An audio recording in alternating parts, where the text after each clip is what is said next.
कुर्सी अगर कांटों की हो तो उस पर बैठने वाला भी चैन से नहीं सोता, और अगर वो कांटे आपके अपने ही लोगों ने बिछाए हों तो समझ लीजिए कि तख्त पलटने की तैयारी शुरू हो चुकी है। आज बात उस उत्तर प्रदेश की जिसे दिल्ली की सत्ता का रास्ता कहा जाता है, लेकिन क्या हो जब उसी रास्ते पर चलने वाले राहगीर यानी बीजेपी के अपने ही सिपाही अपने ही सेनापति के खिलाफ बगावत का बिगुल फूंक दें। गणतंत्र दिवस की परेड अभी खत्म भी नहीं हुई थी, तिरंगे की सलामी की गूंज अभी हवा में ही थी कि लखनऊ से लेकर बरेली तक एक ऐसी खबर आई जिसने डबल इंजन की सरकार के एक इंजन में शॉर्ट सर्किट कर दिया। जी हां, ये कोई विपक्ष की साजिश नहीं, ये टूलकिट वाली गैंग का शोर नहीं, ये शोर है उस कोर वोटर के कलेजे का जिसे निचोड़ कर सत्ता की मलाई खाई गई।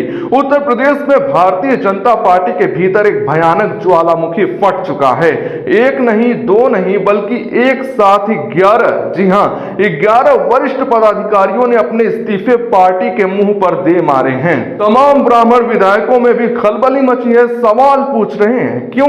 वजह सुनेंगे तो आपके पैरों तले जमीन खिसक जाएगी। वजह है विश्वासघात। लखनऊ के कुम्हारवा मंडल में जो हुआ वो महज एक इस्तीफा नहीं, बल्कि मोदी और योगी के उस सबका साथ वाले नारे पर एक करारा तमाचा है।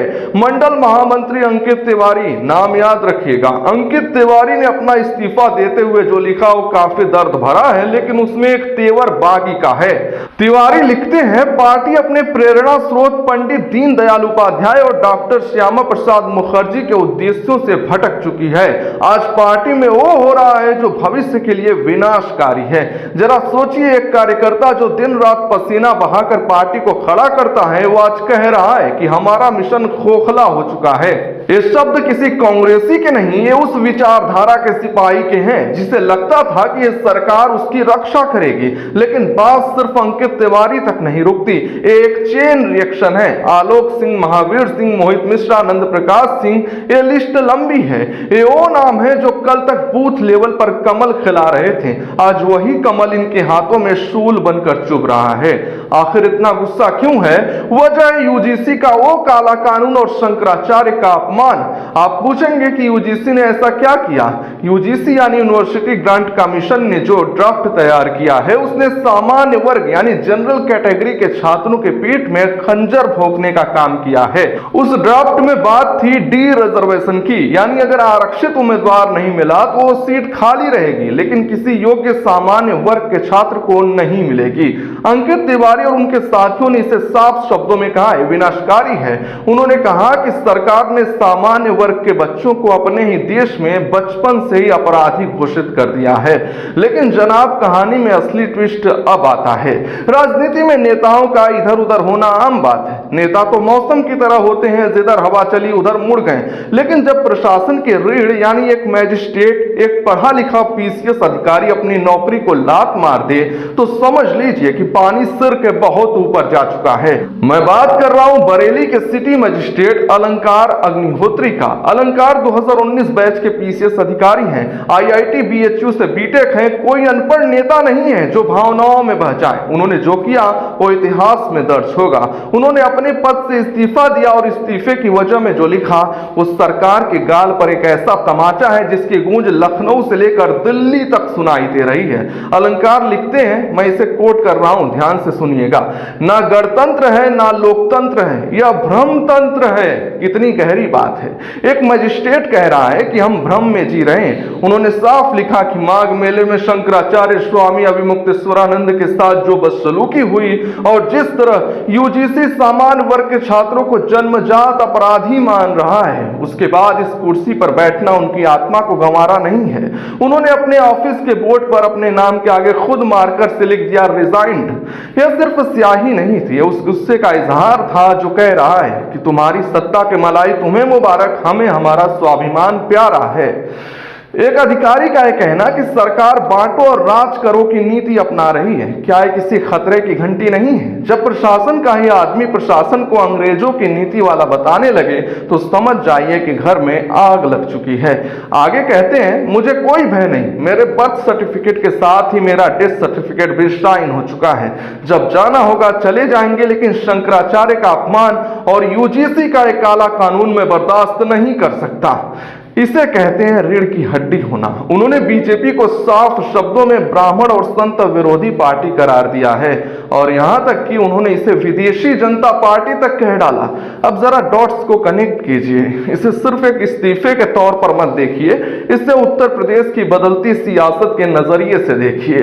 कुछ दिन पहले यूपी में सारे ब्राह्मण विधायक पार्टी लाइन से हटकर एक भोज पर मिले थे। उस खाने की मेज पर खाना कम और सरकार के खिलाफ गुस्सा ज्यादा परोसा जा रहा था। दबी जुबान में चर्चा थी कि उत्तर प्रदेश की नौकरशाही में एक विशेष जाति, जिसे हम ठाकुरवाद कह सकते हैं, उसका बोलबाला है और ब्राह्मणों को कोने में धकेला जा रहा है। इतिहास गवाह है, उत्तर प्रदेश में ब्राह्मणों ने जिसे भी आशीर्वाद दिया वो सत्ता के शिखर पर बैठा। कमलापति त्रिपाठी, नारायण दत्त तिवारी, हेमवती नंदन बहुगुणा ये वो दिग्गज थे जिन्होंने कांग्रेस को यूपी में जिंदा रखा। फिर दौर बदला, ब्राह्मणों को लगा कि कांग्रेस सेकुलरिज्म के नाम पर उनका अपमान कर रही है। फिर आई मायावती, नारा लगा हाथी नहीं गणेश है, ब्रह्मा विष्णु महेश है।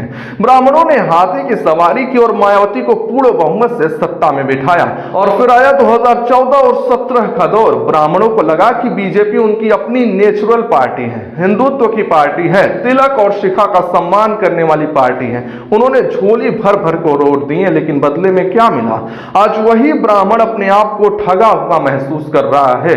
कानपुर का विकास दुबे एनकाउंटर आपको याद होगा। उस समय सवाल अपराधी का नहीं था, सवाल उस तरीके का था जिससे एक जाति विशेष में खौफ पैदा करने की कोशिश की गई।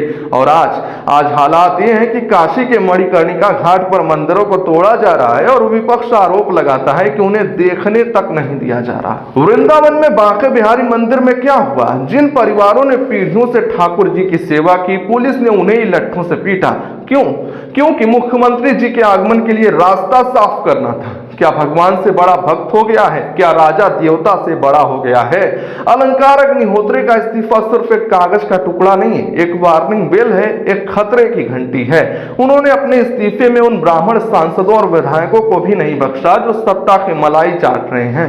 अलंकार ने उन्हें कॉर्पोरेट कर्मचारी कहा है। हमारे जनप्रतिनिधि जो हमारा सरनेम लेकर घूमते हैं वो आज चुप्पी साधे बैठे हैं, वो सिर्फ आला कमान की जी हुजूरी में लगे हैं। बीजेपी को यह भ्रम हो सकता है कि आएगा तो मोदी ही या ओबीसी और दलित वोट बैंक के सहारे हम नया पार कर लेंगे। लेकिन याद रखिए, राजनीति में परसेप्शन यानी धारणा बहुत बड़ी चीज होती है। जिस सवर्ण वोट बैंक को बीजेपी अपनी जागीर समझती थी, अपनी जेब में रखा हुआ सिक्का समझती थी, वो सिक्का अब उछल चुका है और आएगा हेड या टेल, ये दिल्ली नहीं तय करेगी, ये वो नाराज युवा तय करेगा जिसे आपने अपराधी और शोषक घोषित करने की कोशिश की है। 11 इस्तीफे और एक मजिस्ट्रेट का विद्रोह शुरुआत है। अगर अब भी अहंकार की पट्टी आंखों से नहीं उतरी तो 27 के राह में इतने गड्ढे होंगे कि डबल इंजन तो क्या, पैदल चलना भी मुश्किल हो जाएगा। यह लड़ाई उस सनातन की परिभाषा की है जिसे वोट बैंक के तराजू पर तौला जा रहा है। हम सवाल पूछते रहेंगे क्योंकि जब तक सवाल जिंदा है तब तक लोकतंत्र जिंदा है। इस वीडियो को इतना शेयर कीजिए कि उन बंद कानों तक ये चीख पहुंच सके जिन्होंने सच सुनने से इनकार कर दिया है। वीडियो को लाइक शेयर करें, चैनल